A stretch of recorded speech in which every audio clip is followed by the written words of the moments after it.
तरी अजून जमावाकडनं काही प्रश्न नाही, पण माझा एक प्रश्न असा आहे की आम्ही जेवढे युवक मंडळी आहे, युवा संघटनांमध्ये काम करतो, तर आम्ही युवा संघटनांमध्ये काम करत असताना आम्हाला सतत हे सांगितलं जातं की युवकांनी बॅकफूटवर राहावं, फ्रंट फूटवर येऊ नये, मुख्य प्रश्नांवर हात घालू नये, युवकांच्या मुद्द्यांवरच बोलावं. म्हणजे आजपर्यंत गेल्या 10 वर्षांमध्ये मी असेल, आमिर काझी असेल, आमिर आता उपस्थित नाहीये इथे, आम्ही 10 वर्ष विद्यार्थ्यांचे रिझल्ट्स, त्यांच्या हॉस्टेलचे प्रश्न, या सगळ्या प्रश्नांवरती आम्ही बोलत राहिलो, जे त्यांचे नैतिक प्रश्न आहेत.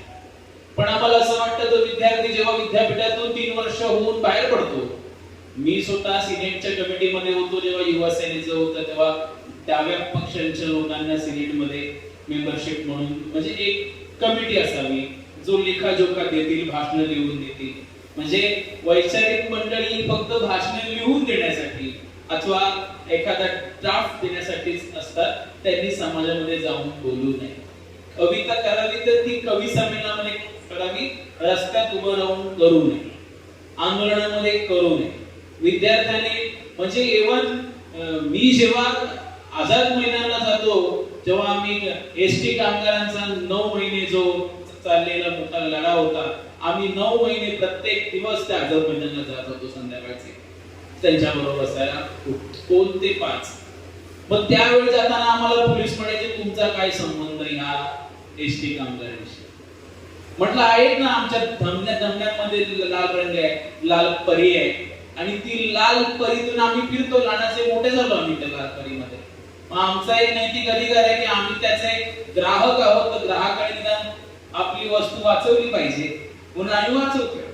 या मुद्द्यांवरती आम्ही गेलो की पुढचं आम्हाला लाठीचार्ज करणं, मारणं, या सगळ्या गोष्टी होतात. अशा वेळी आम्हा युवकांची इथून पुढे काय दिशा राहील संविधानाच्या संदर्भात? कारण की जसं आज मी बघतो मुलांना वाटतं संविधान आम्हाला काय देईल, 4 पिलर ते आमच्या हातात नाही. आज तुम्हाला म्हणून सांगतो 35 कोटी लोकसंख्या ही बेरोजगार आहे, आणि त्यात 85% लोक युवक आहेत. आमची पुढची पिढी, आमची पिढी, अक्षरशः आता तुम्हा सर्वांची पिढी ही बॅकलॉग वर गेलेली आहे. मी कोणाला वाईट म्हटलं तरी चालेल, खऱ्या अर्थाने आपल्या सर्वांचा संबंध युवकांशी तुटलेला आहे.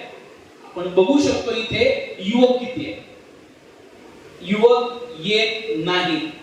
याच्यावरती म्हणजे मला एक प्रश्न पडला आहे, सगळे उपस्थित आहेत, महाराष्ट्राचे आणि देशाचे ज्येष्ठ विचारवंत रावसाहेब कसबे यांचा जेव्हा अ.का. पिरोळकर या पुरस्काराने त्यांना सन्मानित केलं मुंबई विद्यापीठाने, तेव्हा त्याच्यामध्ये विचार करा, ज्या रावसाहेबांनी तमाम पुस्तके लिहिली, ज्या रावसाहेबांनी मोठमोठ्या विचारवंत बाबासाहेबांपासून ते पेशाच्या भक्ती आणि अशा वेगवेगळ्या पुस्तकांवर लिहिलं, त्या रावसाहेबांच्या पुरस्काराच्या, जीवन गौरव पुरस्काराच्या कार्यक्रमाला केवळ 22 माणसं होती. मुंबई विद्यापीठामध्ये, मुंबई विद्यापीठाने आयोजित केलेला कार्यक्रम होता. एवढं मुंबई विद्यापीठाचा कुलगुरू देखील अब्सेंट. इतकी वाईट अवस्था एवढ्या मोठ्या विचारवंतावरती. त्याच कार्यक्रमात मला आठवते, मी फार बारीक बारीक गोष्टी टिपत असतो, पॅन्थर सुरेश केदारे इथे होते. त्यांनी रावसाहेब एका मोठ्या मुलाखत देत होते, त्यावेळी त्यांना विचारलं, तर मला वाटलं रावसाहेब काय उत्तर देणार वयाच्या 85व्या वर्षी. तर त्यांनी प्रश्न विचारला की रावसाहेब ही गर्दी आपल्याकडे का नाही? तर रावसाहेबांनी एक उत्तम उत्तर दिलं, खऱ्या अर्थाने तो विचारवंत युवकांशी जोडलेला. तेव्हा ते उत्तर असं होतं की ह्या सगळ्या गोष्टी आता लोकांना चघळणं महत्वाचं वाटत नाही. तुम्ही एखादा रोजगार मेळावा घेतला, तुम्ही एखाद्या कल्याणकारी कन्सेप्टने उभं असलेलं काहीतरी दिलं, तुम्ही लोकांना काहीतरी देऊ केलं जे त्यांच्या कल्याणाचं आहे, तरच लोक येतील. विचारधन वगैरे आता सगळं संपलेलं आहे. अशा मोजक्या भाषेत त्यांनी सांगितलं, तो खऱ्या अर्थाने रोजगार मेळावा आपण कसा घेणार, कुठला घेणार? तर माझं एवढंच आहे की आम्हा युवकांची आता पुढची दिशा काय असावी असं तुम्ही सांगा.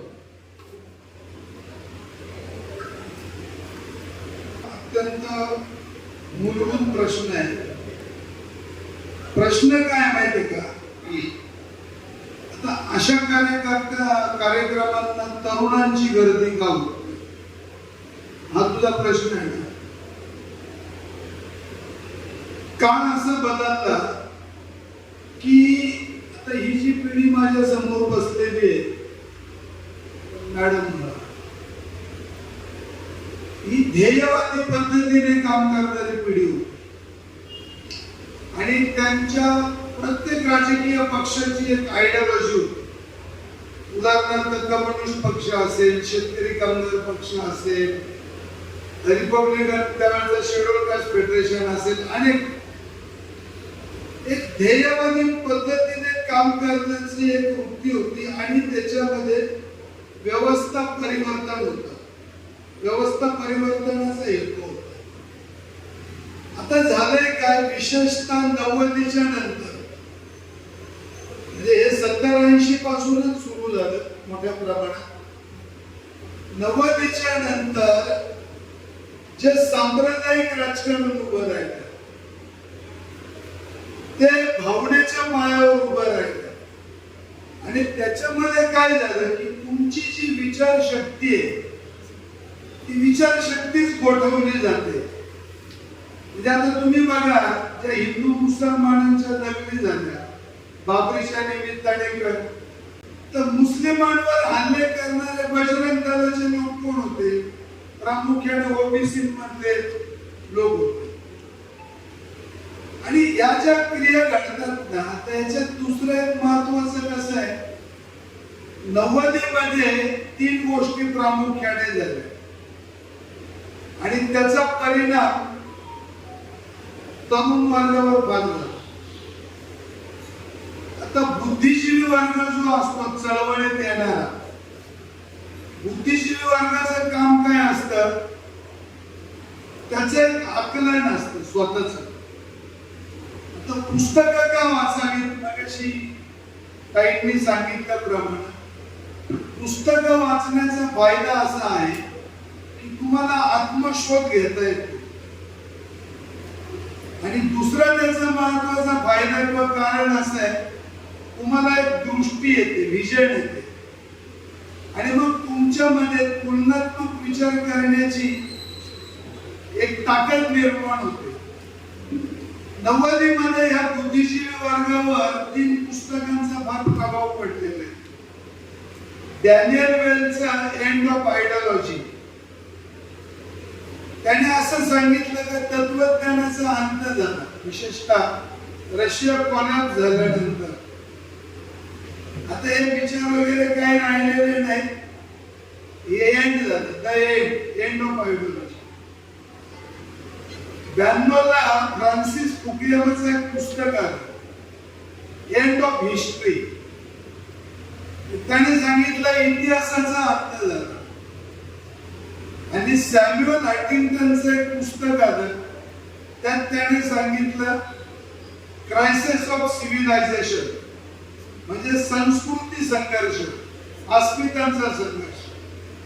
आणि ह्या गोष्टी एवढ्या वैचारिक दृष्ट्या पसरल्या आणि त्याला जोड या टेक्नॉलॉजीची जी होती, सोशल मीडिया आणि या एवढं मोठ्या प्रमाणात हे झाल्यामुळे आता ध्येयवादी तरुण राहिलेलं नाही. पंकज चाळके सारखा एखादा तरुण, तो प्रदीप नाईक सारखा एखादा तरुण तो का बसतो इथे, तर त्यांना एक आकलन आहे, त्याला समाजातली स्थित्यंतर कळतं, त्यांना या देशातलं अर्थकारण कळतं, समाजकारण कळतं, राजकारण कळतं, इथली शैक्षणिक अवस्था काय आहे, इथले आरोग्य विषयक काय प्रश्न आहे. आता हे तुम्हाला आम्ही सांगायला पाहिजे का की मागासवर्गीयांसाठी असलेली बजेट प्रोव्हिजन, म्हणजे तुम्ही धनदाडग्यांची कोट्यवधींची कर्ज माफ करता, पण आमचे बारावीचे विद्यार्थी जेव्हा ते आझाद मैदानाला उन्हात आणत बसतात तर तिकडे एखादा मंत्री सुद्धा फिरकत नाही.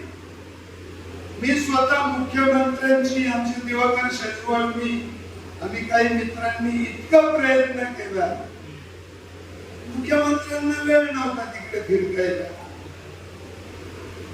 म्हणजे कल्याणकारी राजवटीचा मगाशी मी जो आग्रह धरला ना, त्याचं कारणच असं आहे की तुम्हाला जे बजेट प्रोव्हिजन केलं जातं मागासवर्गीयांच्या शिष्यवृत्तींवर, शिक्षणावर, आरोग्यावर, हे मोठ्या प्रमाणात लोककल्याणकारी कन्सेप्ट मध्ये ते शक्य आहे. आणि ते नसल्यामुळे आज काय झालं की तरुणांमध्ये एक नैराश्य आलेलं आहे, प्रचंड नैराश्य, आणि ते असणं स्वाभाविक आहे. आता तुमच्या माहितीसाठी मुद्दाम सांगतो, हे जे रोजगाराचे मेळावे दाखवले जातात, हा कुठला रोजगार आहे? हा रोजगार नव उदारवादामध्ये, एक इंग्रजीमध्ये तो शब्द मला आठवत नाही, झिरपण्याचा सिद्धांत आहे. ते ज्यांना आर्थिक परिभाषा कोणाला माहित असेल तर तो मला वळण आता आपण त्याला मराठीत झिरपण्याचा सिद्धांत म्हणतात. तो झिरपण्याचा सिद्धांत काय आहे का इथली स्टेट पॉवर, इथला जेवढा धनिक वर्ग आहे, जो इथला उद्योगपती आहे, त्याला एवढ्या सबसिडी देणार, त्याला एवढ्या फॅसिलिटी देणार, आणि त्या फॅसिलिटी दिल्यानंतर त्याचा ग्लास भरला, त्याचा ग्लास भरल्यानंतर खाली जाणारं जे पाणी तेवढं त्याला मिळणार. त्याला म्हणतात तो झिरपण्याचा सिद्धांत. त्या झिरपण्याच्या सिद्धांतामध्ये तरुण वर्ग कुठे जाणार? तो जाणार मेट्रो मध्ये, हाऊसकीपिंग मध्ये, तो जाणार सिक्युरिटी मध्ये, तो जाणार पॅकिंग करायला, असे या दर्जाची काम. त्याला तिथे सिक्युरिटी काय नाही, त्याला पुढे त्याला पेन्शन नाही, त्याला ग्रॅज्युएटी नाही, त्याला काही नाही, किंवा अग्निवीरच उदाहरण. तर ह्या सगळ्या याच्यातून पंकज म्हणतो तसं नैराश्य जरी आलं असलं तर इथे तुम्ही दोघे आहात ना. आणि या असण्याचं कारण काय? ही संक्रमण अवस्था आहे, म्हणजेच तुम्हाला चॅलेंज आहे. आणि ते तरुण का आले नाही?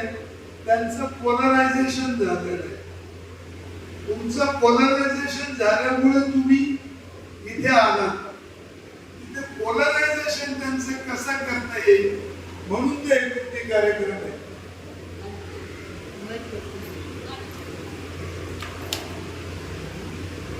छोटे प्रश्न येतो. तुम्ही बघितलं, पहिली गोष्ट म्हणजे बाबासाहेब हे काय केवळ आपल्या देशाचे नाही, संपूर्ण जगाचे वैश्विक. बाबासाहेबांनी जी शिकवण दिली मी ऑब्झर्व करतो. रिपब्लिकन पक्षाचे पुढारी पण 3 जण गट असतील, त्यांना कम्युनिस्ट काय ते माहिती आहे, परंतु कार्यकर्त्यांमध्ये असं एक विष प्रबळ की कार्यकर्त्यांमध्ये कम्युनिस्ट पक्षाबद्दल त्यांना म्हणजे खूप घृणा आहे. आपुलकी तर नाही, ती पर्पजली केलेली आहे. म्हणजे पुढाऱ्यांना माहिती आहे की खरोखर या पक्षाने म्हणजे आमच्या मार्गात आम्ही लढतो किंवा काही, परंतु आपसामध्ये फक्त दाखवले काय बाबासाहेबांच्या मित्र कम्युनिस्ट पक्षाला मान्य असं काही केलं. मग हे का ते कार्यकर्त्यांमध्ये ते विश्वास झालेले. दुसरी गोष्ट बाबासाहेबांनी सांगितलं शिका, संघटित संघर्ष. आजचा तरुण काय करतोय? शिकतोय, संघटित कमी होतोय आणि संघर्षाचा अजिबात करत नाही. त्याची मनोवृत्ती काय? जे काय ते मस्का लावून द्यायचं, जे वटपुटं फोड करायचं. का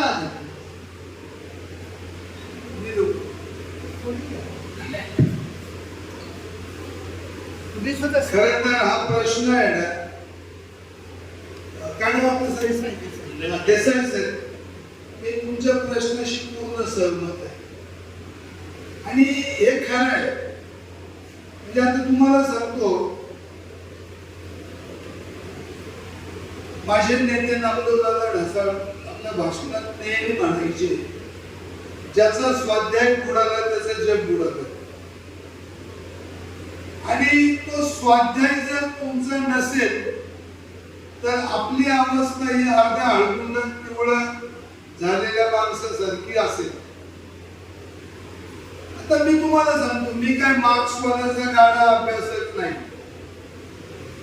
मी काय फार मोठं कम्युनिस्टांचं तत्वज्ञान पळून पाहिलेलो नाही. पण हेगेल पासून तर मार्क्स असेल, नंतर फ्रेडरिक एंजल्स असतील, लेनिन असेल, स्टॅलिन असेल, कोणाचं बऱ्यापैकी माझं वाचन आहे बऱ्यापैकी. मला एक गोष्ट कळते की आंबेडकर साहेब शोषणाविरुद्धच बोलतात आणि इकडे मार्क्सवादी तत्वज्ञान आहे ते शोषणाविरुद्ध बोलतात. म्हणजे अगदी स्वतंत्र मजूर पक्षाचा जाहीरनामा जर आपण नीटपणे पाहिला किंवा खोटीशाही नष्ट करा ही बाबासाहेबांच्या लढाईची जी सुरुवात आहे कोकणातून, किंवा अगदी नंतर त्यांनी मनमाडच्या रेल्वे कामगारांसमोर दिलेलं भाषण की भटशाही आणि भांडवलशाही हे दोन कामगारांचे शत्रू आहेत. तर असं असताना हे का, तर याचं कारण दुसरं काही नाही. याचं एक महत्वाचं कारण तुम्हाला सांगतो, मला जे थोडं लक्षात आलेलं आहे ते काय आहे की माफक आंध्रेंनी जे बाबासाहेबांचे खंड प्रकाशित केलेले आहेत भाषणाचे, तर यांनी काय केलं, त्या बाबासाहेबांची जी भाषणं आहेत ना त्याचे टायटल दिलेले आहेत. ते टायटल काय त्या खंडामध्ये कम्युनिस्टांपासून सावध राहा, किंवा रावसाहेब कसबे नेहमी सांगतात की आंबेडकर आपल्या कार्ल मार्क्स अँड बुद्ध, त्याचं पण चुकीचं भाषांतर काही लोकांनी केलं. आंबेडकरांनी आपलं बुद्ध आणि मार्क्स नाही केलं, ते भाषांतर कसं केलं, बुद्ध की मार्क्स. हे झाल्यामुळे काय झालं, जो पूर्वग्रह दूषितपणा असतो तो एवढा वाढीस लागला. पण तुम्हाला एक गोष्ट कबूल केली पाहिजे की या दृष्टीने आंबेडकरी चळवळीतूनच किंवा त्या समाजातूनच अनेक माणसं अशी निर्माण झाली की त्यांनी या दृष्टीने मोठं सॅक्रिफाईस केलेलं आहे. म्हणजे मगाशी मी ज्यांचं नाव घेतलं, बाबूराव बागुल प्रामुख्याने, नामदेव ढसाळ, रावसाहेब कसबे, रावसाहेब कसबे, अर्जुन डांगळे, अशी जी काही माणसं होती म्हणजे जे कृतिशील होते, चळवळीत कृतिशील होते आणि ते एक लिखाणपण किंवा एक वैचारिक दिशा देण्याचं पण काम करत. यांनी मार्क्सवाद्याने आंबेडकरवाद समन्वयाची भूमिका कायमच घेतली ना. आता मी सुरेश केदारे, मी पण इथे आहे ना हजर. आता मला आणखी किती जण आता काय काय बक्षीस देते, आम्हाला परवड नाही ना त्याची. मी मगाशी काय सांगितलं तुम्हाला, तुमच्या तत्वाशी जेव्हा तुम्ही प्रामाणिक असाल ना, तुमची बांधिलकी प्रामाणिक पाहिजे, तुम्ही गर्दीला घाबरणार नाही. आणि गर्दी महत्वाची नाही, तुम्ही विचार, जसं स्टॅलिनचं एक प्रसिद्ध वाक्य आहे की व्यवहाराशिवाय तत्वज्ञान वाज आहे. किती तत्वज्ञान सांगा, त्याला व्यवहाराची जोड नसेल तर ते तत्वज्ञान वाच. पण व्यवहाराला तत्वज्ञानाची जोड नसेल तर तो व्यवहारही आंधळा असतो. म्हणून तत्व आणि व्यवहार याची जोड घालणं महत्वाचं आहे आणि आपण पुढे चालत राहा.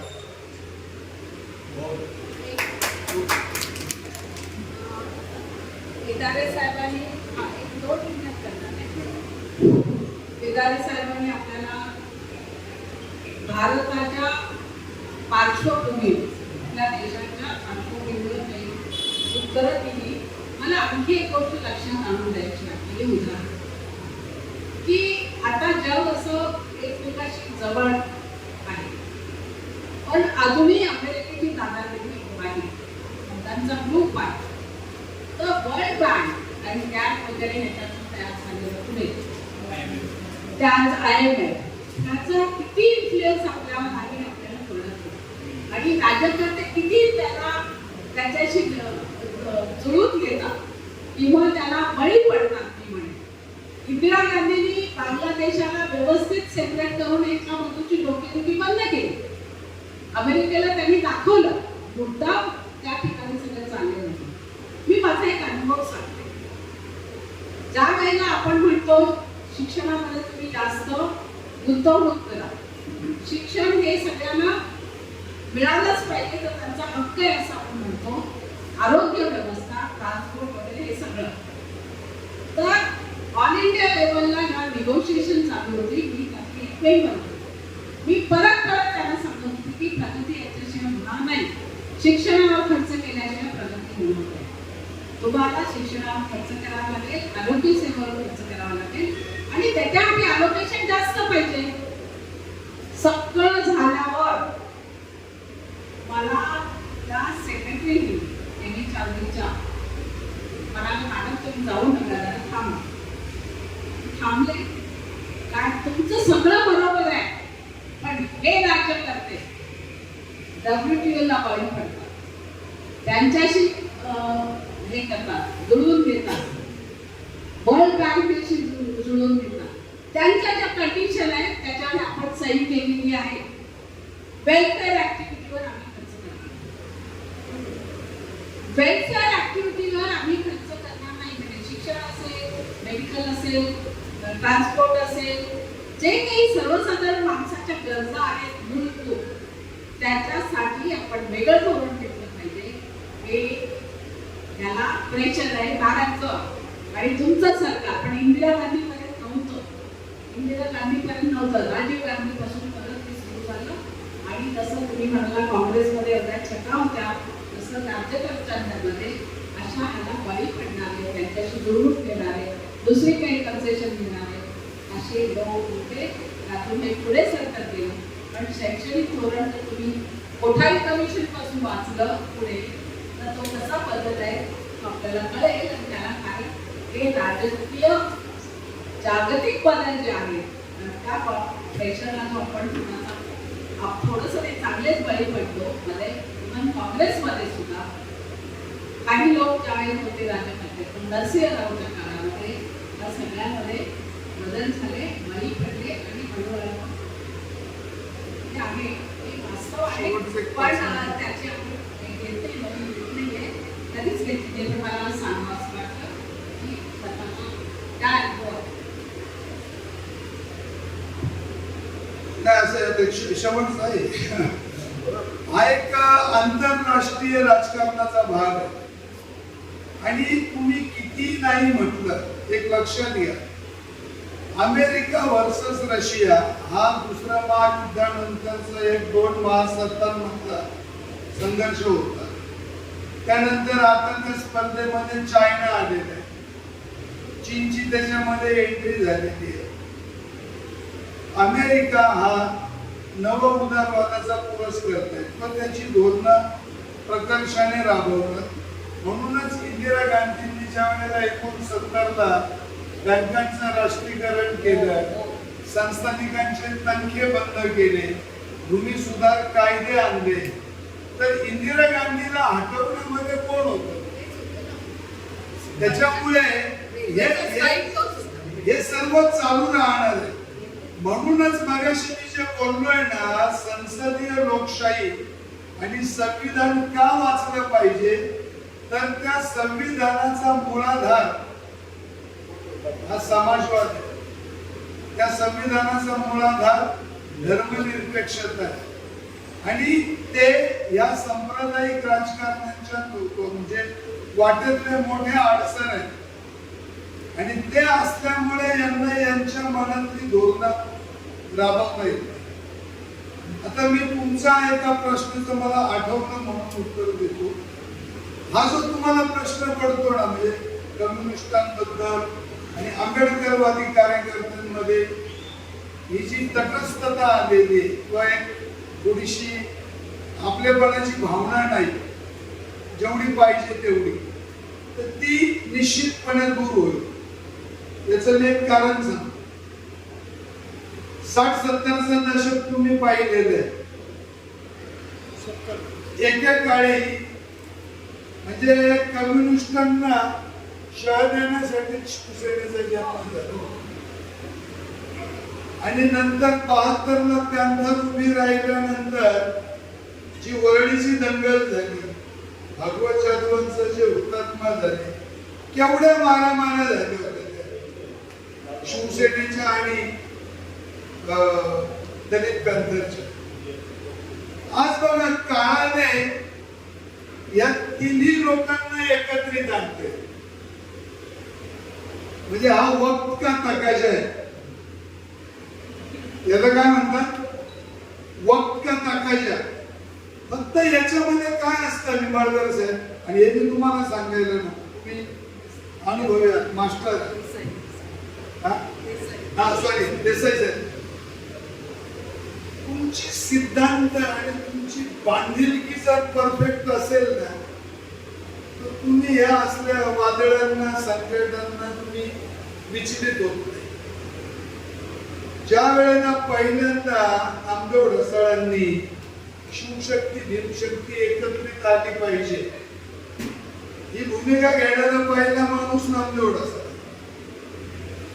तर मी तुम्हाला मुद्दाम सांगतो, याला 25-30 वर्षाचा काळ लोटला असेल, किंबहुना किती आता मला तो निश्चित आठवत नाही. आम्ही एकदा मातोश्रीवर बसलो होतो. मी थेट बाळासाहेब ठाकरेंनाच प्रश्न विचारला. म्हटलं, साहेब, ही दलित आणि हिंदू ही जी दरी निर्माण झालेली आहे ती मिटणार आहे की नाही? मी तुम्हाला सांगतो, बाळासाहेबांनी मला हसत हसत उत्तर दिलं. ढसाळ साहेब पण माझ्याकडे एकदम आवडून बघायला लागले. त्या साहेबांशी म्हणजे एकदम असं थेट बोलतो. मला म्हणाले, ही दरी नाहीच आहे, ही दरी आपण निर्माण केली. आणि मग आज बघा, डावे, रिपब्लिकन, शिवसेना आज एकत्रित एका व्यवस्थेविरुद्ध उभे राहिले. 15 ऑक्टोबर 2002 हा दिवस. या दिवशी फाईन आर्ट्स मध्ये आम्ही कर्मवीर दादासाहेब गायकवाडांचा जन्मशताब्दी समारंभ साजरा केला.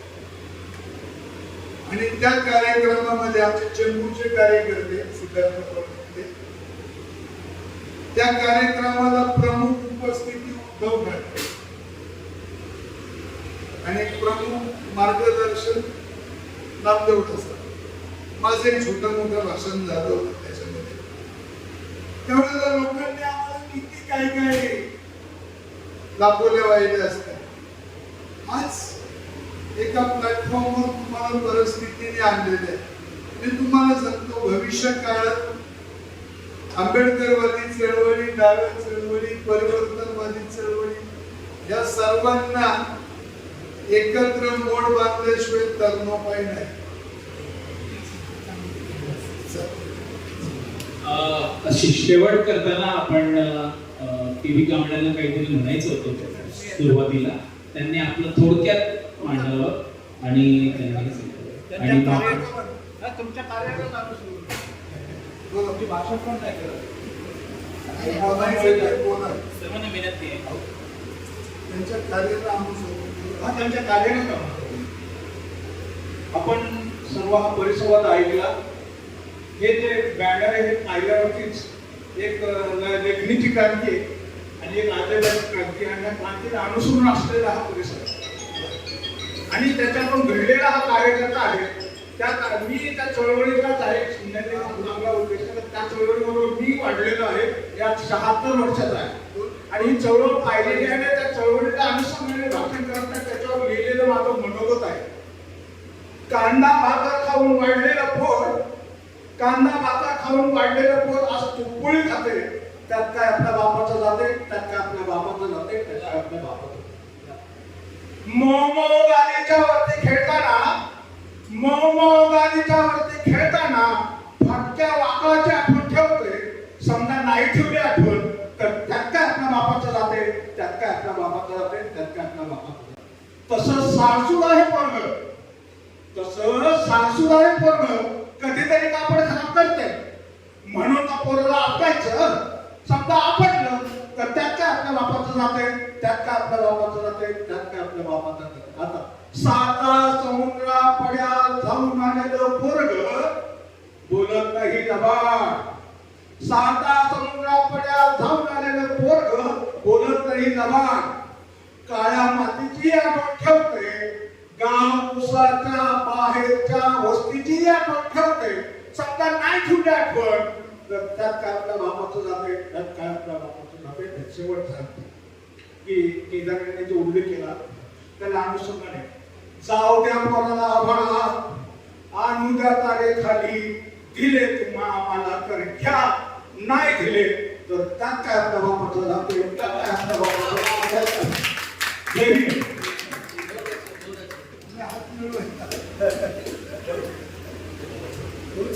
कार्यक्रमाचा समारोप आपण इथे घेतोय.